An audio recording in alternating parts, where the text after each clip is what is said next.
텐데요. 이어서 다음 코너는 생생정보입니다. 국제정세 브리핑에 대해서 동의대 아시아개발 연구소장 김태환 교수와 이야기 나눠볼 텐데요. 네, 오늘은 미 대선과 또 트럼프, 힐러리 대통령에 대해서 오늘 미 대선의 영향에 대해서 오늘 살펴보도록 하겠습니다. 부산은 지금 함께하고 계신 시각 5시 40분인데요. 각종 시사 상식과 생활 정보 살펴보는 시간, 오늘 생생정보 준비되어 있습니다. 한 주간 전 세계 곳곳에서 일어난 주 이슈들 오늘 정리해 볼 텐데요. 동의대 아시아개발연구소장 김태환 교수 전화 연결돼 있습니다. 교수님 안녕하십니까? 예, 안녕하세요.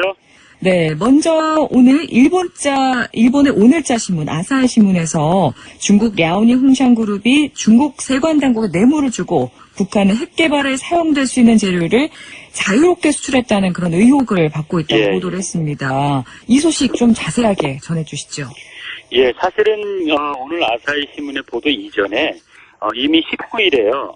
한국의 아산정책연구소하고 미국의 국방문제연구센터가 공동으로 발간한 보고서가 있습니다. 그 보고서 내용을 아사히 신문이 지금 확인해 준 것에 불과한 거고요. 네. 이 보고서가 말하기를 중국 기업이 알루미늄 그리고 텅스텐 같이 핵 개발과 미사일 재료로 사용할 수 있는 이런 것들은 이제 유엔 안보리의 제재 대상이거든요. 네. 근데 이런 물건들을 북한 기관과 오랫동안 거래해오고 있었다고 그렇게 지적을 했고요. 248개 회사 그리고 네. 167명의 개인 그리고 147척의 배가 그동안 이런 거래에 사용된 정황을 발견했다고 보고서가 말했습니다. 네. 그리고 보고서에서 거론하는 그런 그 핵심적인 회사가 바로 오늘 아사히 신문이 보도한 랴오닝 홍상그룹입니다. 네. 이 보고서에 따르면 그런 핵 개발과 미사일로 전용될 수 있는 물건들을 북한에 지속적으로 수출을 해왔는데 2011년 1월부터 4차 핵실험 4개월 전, 그러니까 2015년 9월 사이에 산화 알루미늄 25만 3,219달러어치를 선박편으로 2차례에 걸쳐서 북한으로 팔았다는 겁니다. 네. 그리고 또 며칠 전에는 이 홍상그룹이 북한과 위조 달러도 거래했다는 그런 보도도 있었습니다. 네, 그렇군요. 그것이 정말 사실이라, 보도 내용으로 보면 이미 사실로 보도가 되고 사실이죠. 있는데, 그렇다면 중국의 책임은 없는 건지, 분명한 대북 경제 제재에 관한 유엔 네. 안보리 결의를 위반한 거지 않습니까? 그렇죠. 네. 네. 미국과 중국의 반응은 어떤가요? 예, 미국은 이미 세컨더리 보이콧이라고 해서요. 유엔 안보리 결의에 의해서 북한만 제재하는 것이 아니라 북한과 교역하는 네. 제재에 반해서 안보리 결의에 반해서 교역하는 제3자에 대해서도 불이익을 주겠다고 천명해 왔었거든요. 네. 그런 만큼 어떤 형식으로든 이번 일을 그냥 넘어가지는 않을 것 같고요. 관련된 중국 회사와 개인들에 대해서 제재를 가할 겁니다. 그런데 중국이 문제인데요. 원칙적으로 유엔 안보리 제재를 충실히 이행하되 개별 국가가 개별적인 제재를 가하는 데는 반대 입장을 표해 왔거든요. 중국이. 그래서 미국의 세컨더리 보이콧을 수행하는데 중국이 얼마만큼 호응을 해줄까, 그것이 관건입니다. 네. 물론 대북 경제 제재에 동참하고 있는 중국 정부 입장에서도 자국 정부의 입장에 반하는 이런 기업을 중국 당국도 조사하고 또 어떤 형식으로든 제재를 가할 겁니다. 그렇지만 어디까지나 중국 내부에서 일어나는 조치고요. 네. 미국이 나서서 직접 중국 기업을 제재한다는 건 좀 성격이 다르거든요. 네. 그래서 이런 세컨더리 보이콧에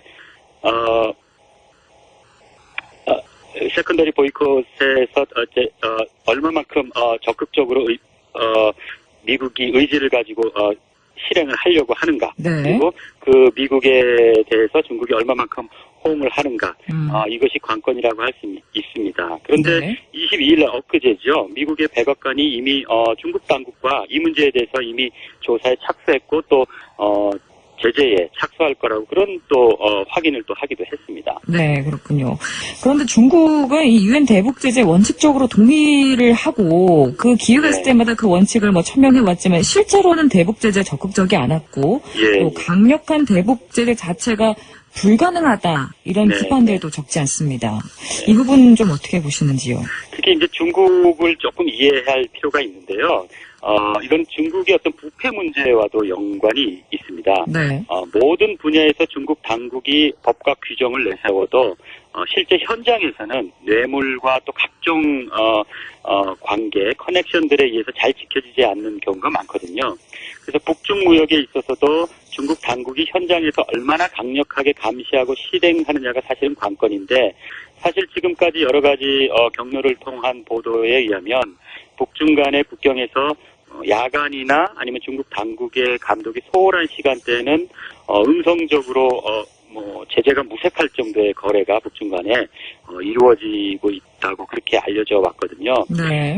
그리고 사실 우리가 기대하는 것만큼 중국이 북한을 강력하게 제재를 가하지 못하는 것은 북한이 중국과 미국 사이에서 어떤 전략적인 완충 역할을 하고 있다는 그런 지정학적인 이유가 있습니다. 심지어는 북한이 핵을 갖더라도 북한이 존재하는 것 자체가 대미 전략적인 면에서 중국에 유리하다, 이런 견해가 아직까지도 중국 공산당 지도부 내에서 다수인 것 같습니다. 네. 그렇기 때문에 우리가 흔히 중국이 북한의 원유만 공급을 멈추어도 북한이 두 손 들 텐데 중국이 좀 서운하다, 이렇게 말하기도 하는데, 이 송유관의 원유를 중단을 하면 그 송유관은 일정 속도로 유속을 유지해야 된답니다. 한번 멈춰버리면 그 안에 그 원유가 굳어져서 다시 작동하기가 매우 힘든 기술적인 문제가 있답니다. 그래서 중국 입장에서 보면 원유 공급을 중단하는 것은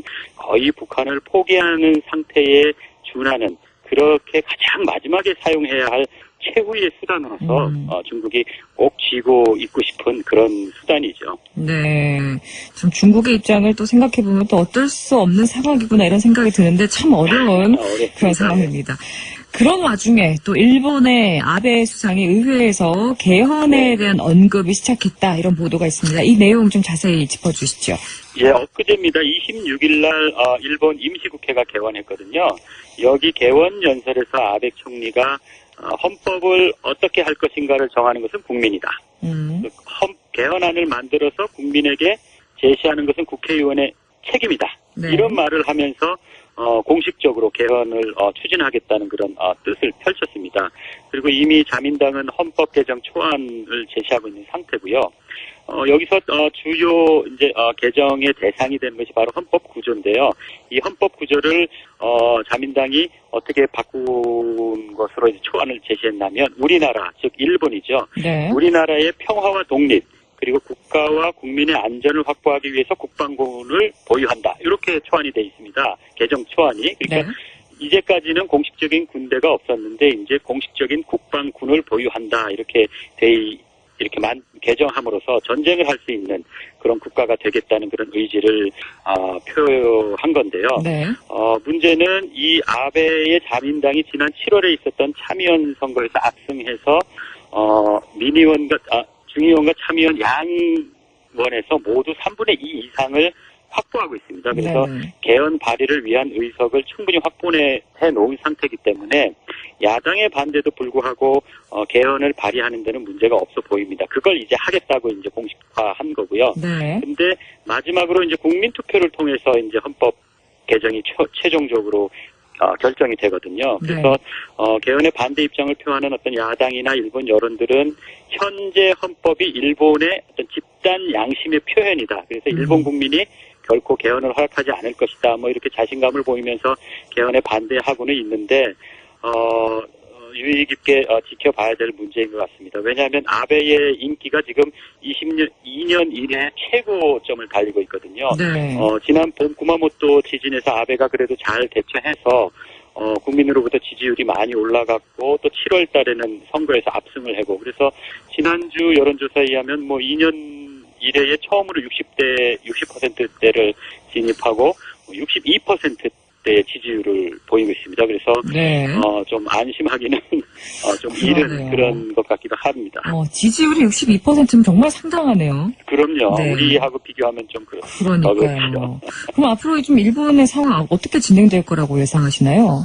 예, 일본 여론들도 팽배합니다. 특히 이제 국민 단위로 내려오면 일본 주류 국민들, 특히 이제 일본이 나이 많으신 분들이 상당히 많습니다. 네. 노인 인구가 많은데 그분들은 2차 대전의 어떤 그 아픔을 안고 있는 분들이기 때문에 상당히 전쟁에 대해서 부정적입니다. 그래서 평화헌법을 지지하는 분들인데 그런 거를 생각하면 국민 투표까지 통과해서 최종적인 대안이 되기는 아무래도 좀 가야 할 길이 그렇게 낙관적인 것만은 아니다. 그러나 아베의 인기도 만만치 않다. 네. 그 정도로 말씀드릴 수 있겠습니다. 네, 계속해서 좀 지켜봐야겠군요. 예. 네, 또 이 이야기 안 할 수 없겠죠. 엊그제 미국 뉴욕주의 호프스트라 대학에서 이제 힐러리 클린턴과 트럼프의 첫 TV 토론이 열렸습니다. 그렇습니다. 뭐 역대 최대 시청률이었다 뭐 이런 보도도 있었는데 요 토론 후에 여론조사에서는 일단 힐러리가 월등하게 트럼프보다 토론을 잘했다라고 나왔거든요. 그러니까 아무래도 우리에게는 좀 한반도 또 북핵 문제에 대해서 어떤 언급을 했는가 이 부분에 좀 집중할 수밖에 없는데 이 부분에 좀 어떤 이야기들이 오갔는지 궁금하네요. 이 토론에서는 뭐 비교적 말미에 잠깐 언급됐는데 그건 뭐 당연한 거고요. 네. 이 한반도나 핵 문제가 미국의 주요 문제라기보다도 다양한 그 현안 중에 하나에 불과한 거니까 짧게 언급된 건 당연한 건데 문제는 사실 짧게라도 이렇게 요번처럼 구체적으로 언급되는 예가 대선 TV 토론에서 그렇게 흔한 일은 아니거든요. 그래서 이제 짧지만 우리가 좀 주의 깊게 봐야 되는데 잘 아시다시피 클린턴은 일본과 한국이 핵무장하라고 이렇게 얘기하는 것 그런 유의 이야기들을 트럼프가 많이 했었거든요. 네. 상당히 위험한 발상이라고 트럼프를 공격했고요. 트럼프는 조금 물러서면서 동맹국들에게 미국이 안보를 책임져 주는데 동맹국들이 거기에 대한 응분의 어떤 비용 지불이 상당히 미약하다. 뭐 이런 쪽으로 이제 응수를 했습니다. 네. 그리고 또 북한 문제에 있어서는 중국의 역할을 강조하고 그렇게 했는데 제가 보기에는 두 후보의 어떤 견해 차이도 있지만 아까 앞서서 말씀드렸다시피 첫 번째 미국 대선 TV 토론에서 한반도 문제와 북핵 문제가 이렇게 직접적으로 구체적으로 양 후보 간에 공방이 될 정도로 언급된다는 것 자체가 상당히 이 북핵과 한반도 문제가 미국에게 상당히 더 이렇게 우선순위에서 높은 우선순위를 차지해 가고 있다. 그런 면에서 저는 중요하다고 생각을 하고요. 그래서 누가 대통령이 되든지 간에 어차피 5차 핵실험까지 이르렀고 SLBM을 포함한 각종 운반수단인 미사일 기술이 진전되어 있는 것이 거의 확인되고 있는 상황에서는 누가 대통령이 되더라도 지금 현재 오바마 행정부가 보이는 그런 북핵 문제와 같은 그런 모양보다는 좀 더 적극적으로 해결에 어떤 형식으로든지 이렇게 모양을 취하지 않을까. 어느 후보가 되더라도 그렇게 생각을 합니다. 네. 그럼 교수님은 개인적인 입장에서 트럼프 그리고 힐러리 둘 중에 어느 후보가 좀 당선됐을 때 우리나라 뭐 국익이라든지 아니면 북핵 뭐 관련해서 대응 방법에 대해서 좀 어느 쪽이 좀 더 유리하다 이렇게 생각하시나요? 이게 많은 분들이 이제 우리가 뭐 언론에서 많이 봐왔지만 트럼프보다는 힐러리가 대통령이 되는 게 좀 더 우리 입장에 한미 동맹을 더 유지해야 된다고 하니까 더 유리하지 않겠느냐 그렇게 보는 견해가 많이 있습니다. 뭐 저도 크게 다르지는 않은데요. 지적하고 싶은 것은 미국은 어떤 특정 개인이 대통령이 되느냐 그것도 중요하지만 사실은 시스템에 의해서 움직이는 국가입니다.